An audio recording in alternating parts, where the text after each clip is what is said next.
की ममता ज्वाला बन गई। चली संघार करनी अब कोई न रोकने वाला, अरे हो वाला, अरे हो वाला।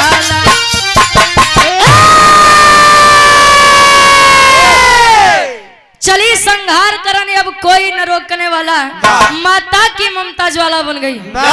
माई सीता जी जहाँ युद्ध छिड़ा हुआ जब पहुंचे त्यार प्रभु श्री रामचंद्र जी को न्याय लियावे। ऐसा न हो सीते देख ले तब बेइज्जती हो जाए। माई सीता जी कहीं स्वामी अब लुकाए और छुपे अब कौनो मतलब नहीं बा कहे तब कहे अब यहाँ बैठा रहे हम देख लेते हैं। और जो पतिव्रता नारी है उसके पति के स्वाभिमान के आगे पतिव्रता नारियों को कुछ नहीं चाहिए होता है। पहापट के भाव में कवि जी लिखते हैं कैसे,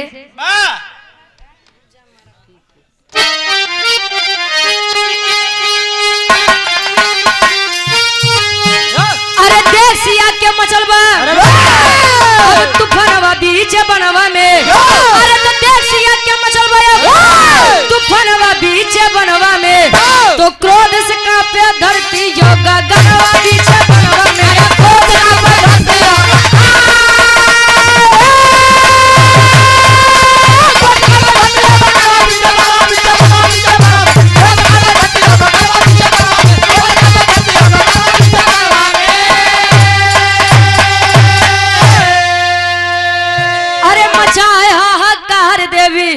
जब चंडी रूप बनाई हो तो सारे देवता सोचे लगे इनका के समझाई हो। अरे सोच सोच के करे अब गुणनवा बीच बनवा में, तो क्रोध से कांपे धरती योगा गनवा बीच बनवा में, क्रोध कांपे धरती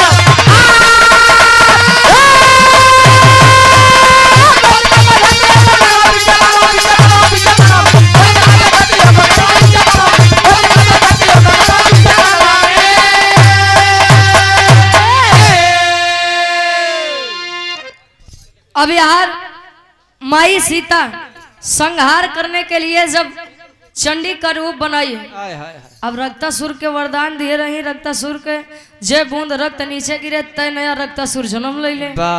माँ सीता एक हाथ में खप्पर एक हाथ में भुजाली लेके रक्तासुर का संहार करके जितना उनकर खून रहा रक्तासुर के कुल पी ले गई। लेकिन खून पीने की पिपासा इतनी ज्यादा बढ़ गई,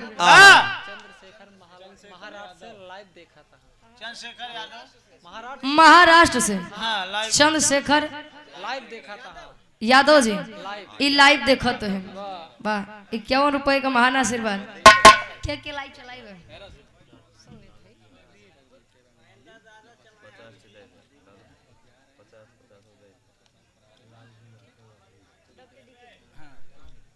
और आप धर्म के हमारे बड़े भैया डॉक्टर DK भैया जी जो कि भट्टा के आप मलिकार साहब भी हैं। घरे खुशखबरी होए वाली बा, जैसे खुशखबरी आए वैसे हमार बिरहा करिए करवही जरूर का बिरहा। अच्छा पूरा बोले लगा करा नहीं सुने।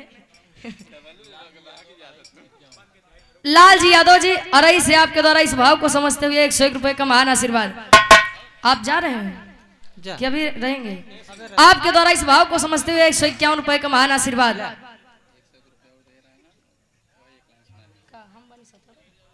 राजा अरे जैसे भैया रुक जाए। अच्छा आप कहते हैं बस एकदम आखिरी बार भैया उसके बाद तुरंत सुनाई देते हैं। डॉक्टर DK भैया जी पुनः 100 रुपए का महान आशीर्वाद। आशीर्वाद के चारी भैया के फरमाइश बार राजा हो तो कैसे मनाई, बस एकदम आखिरी बार। अब यार माई सीता जी जब खून पीने की पिपासा आगे बढ़ती गई, संसार का सर्वनाश करने के लिए आगे बढ़ती चली गई। सारे देवी देवता सोचते हैं कि अब इनका समझावे के जे जे सामने जाए, विष्णु जी जाए, ब्रह्मा जी जाए, नजरअंदाज करके चली जाए आगे। अब यार सभी देवी और देवता पहुंचे कहा? देवों के देव महादेव जी के पास।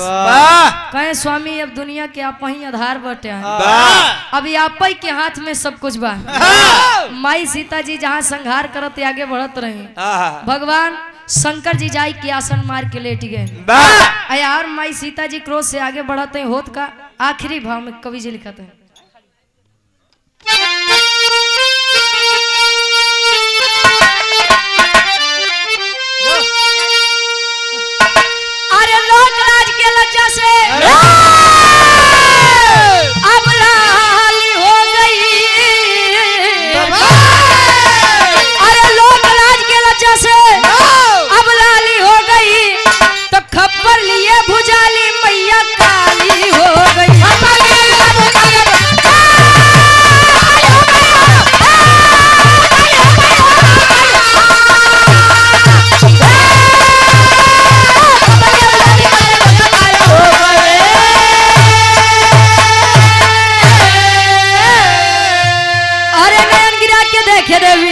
लेटे भोले दानी हो तो देख प्रभु के देवी सीता हुई शर्म से पानी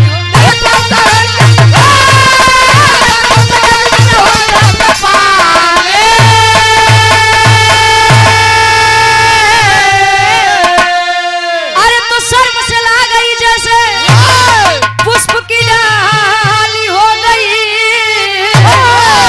तो खप्पर लिए भुजाली मैया काली हो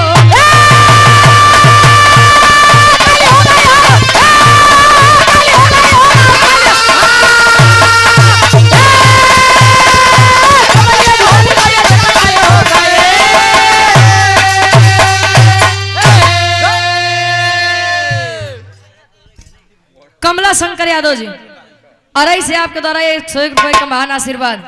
माई सीता जी देखे भगवान भोलेनाथ लेटा है आज ऐसे आगे बढ़े सोचे कदम उठाए तब ले नाग देवता नीचे से बड़ा नाग देवता के हो इतना तो न करे होंगे जितना तू करते है। अब माई सीता जी जब नीचे देखे तो शर्म से माँ देवी सीता की पूरी शरीर काली पड़ गई। अजीब हाँ निकल गए तो एक बीता के निकाल के दिखावा आज जब निकले तब से माई सीता जी के वो नया रूप काली रूप एक बात जान लगा अगर माई काली चाहिए तो बना दे अगर चाहिए तो बना चीज खराब कर दे। ये चीज हम देखे कलकत्ता में विराजमान जो कि कलकत्ता में विराजमान है और यहाँ से माँ सीता का क्रोध शांत हुआ और भगवान प्रभु श्री रामचंद्र जी का अहंकार खत्म हुआ। पुनः अयोध्या नगरी वापस आए यार राजपाट चलावे लगे। आखिरी में खानदान के परिचय बा अरे गुरु बिहारी गुरु गणेश अब रामलाल गुड़कारी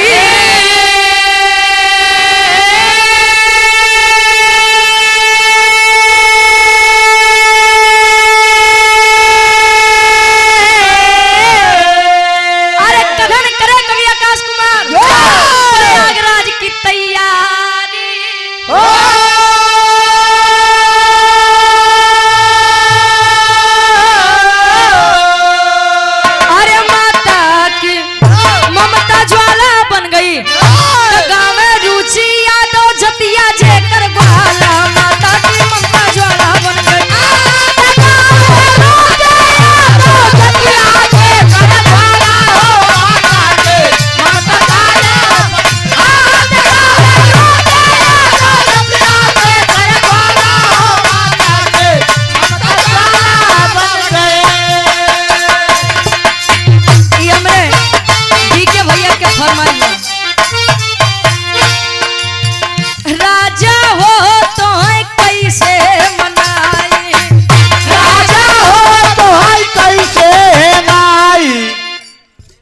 हेंगाई नहीं मनाई यार। हाँ तू लोग पहले छूट दिए हाथ काहे ना घरे हेंगावा जाए। पहले के काकी दाई लोग बड़ा सम्मान करे। आज के दुल्हन तो एक बार आँखी दिखाई दे कुर्सी पर से उठा के बैठ जाता है। हमका लगा था अपन रोवई करत है। क्या करे बेचारू अपन बेटी का हाथ है। चंद्रजीत यादव जी मास्टर साहब यानी गुरु जी के द्वारा 51 रुपए का महान आशीर्वाद। और ये आप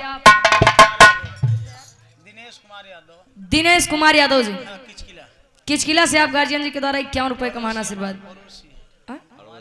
आपके ये हमारे डब्लू गुरु जी के पड़ोसी हैं। वाह आशीर्वाद के चारे दुल्ही कहे राजा हो तो है कैसे मना राजा हो तो है कैसे मनाए राजा हो तो है कैसे मनाए अरे रतिया में हमरे न लागयूंगा दुल्हा हो आत्मा रूपी दुल्हन परमात्मा रूपी दूल्हा के वर्णन बा क्या है। अरे रतिया में हमरे न लागयूंगा राजा हो तो है कैसे मनाए राजा हो तो है कैसे मनाए राजा हो तो है कैसे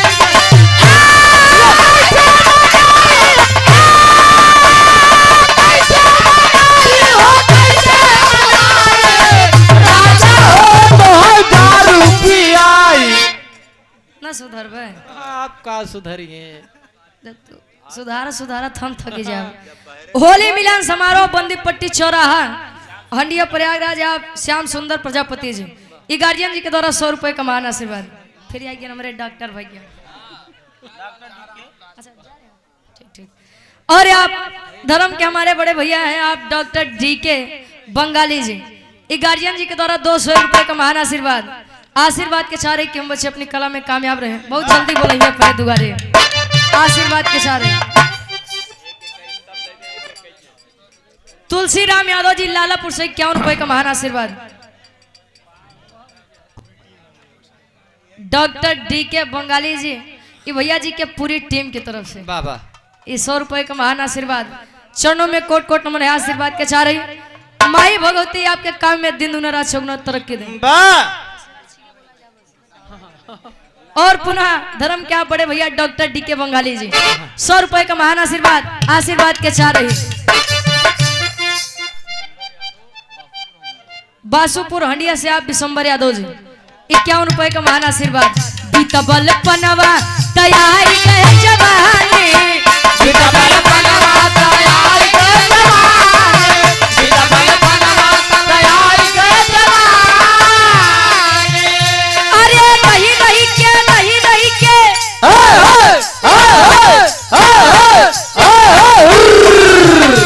अरे नहीं नहीं के सजिया पे आवयंगलाई राजा हो तो है कैसे मनाई राजा हो तो है कैसे मनाई दुल्हा हो तो है कैसे कैसे मनाई हो कैसे कैसे मनाई हो कैसे मनाई राजा हो तो है कैसे मनाई पापा हो तो है कैसे मनाई। बंदीपट्टी चौराहा होली मिलन समारोह मंच संचालक के आप धर्म के बड़े भैया जय सिंह सरकार जी और जेपी वर्मा जी पुनः 100 रुपए का महान आशीर्वाद। अगली पार्टी के नंबर 1 आप लोग बाहर से आनंद लीजिए। एक बार जोर से बोले माँ दुर्गे की जय। साथियों हम आपसे बार बार आग्रह कर रहे हैं आप लोग अपना उचित स्थान लेकर बैठ जाएं। हम आप लोग से बार बार आग्रह कर रहे हैं साथियों हम सभी साथियों से आग्रह करेंगे कि आप लोग अपना उचित स्थान लेकर बैठ जाएं। कार्यक्रम लगभग 2-3 बजे तक चलेगा। आप सभी लोग साथियों हम आप लोग से बार बार आग्रह कर रहे हैं आप लोग उचित स्थान लेकर बैठ जाएं। अब हमारे गांव के नाम बदरा सनौटी बद कहती है बनारा नाय कहते ही क्यों तो से पूछे बनरा कहती है। एक मिनट दूसरी बात बिट्टा आज एक लिख लिया शुद्ध प्रयागराज है इतना शुद्ध कहा करे। दूसरी बात मर्यादा पुरुषोत्तम श्री राम है तो प्रयागराज के प्रयागराज अब मर्यादा के मर्यादा अब तो का कोनो रुचि क्यों कहीं निकलागी नहीं निकलागी। हमेशा जब देखा ऐठी रहबू जब देखा ऐठी रहबू हमेशा मुंह बना रहा था। अब देखा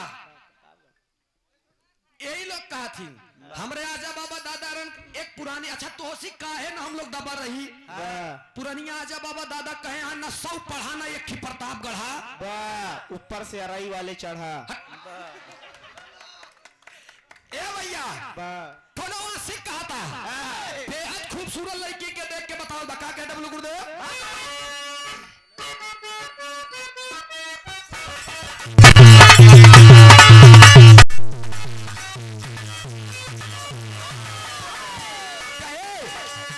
तो हर फोटो हम सबके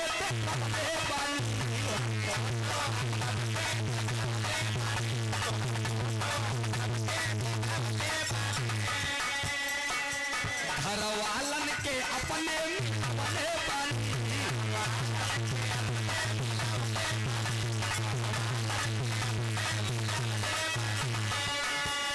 फोटो हम सबके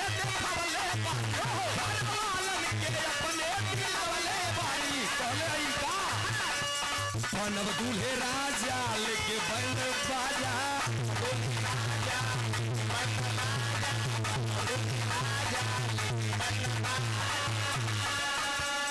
बनब दूल्हे राजा लेके बंद बाजा हम तोहर दुआरिया आई बहो अरे तोहरा जैसन सुनर लईकी अरे तोहरा जैसन सुनर लईकी कहवा पाई बहो हाँ तोहरा जैसन सुनर लईकी कहवा पाई बहो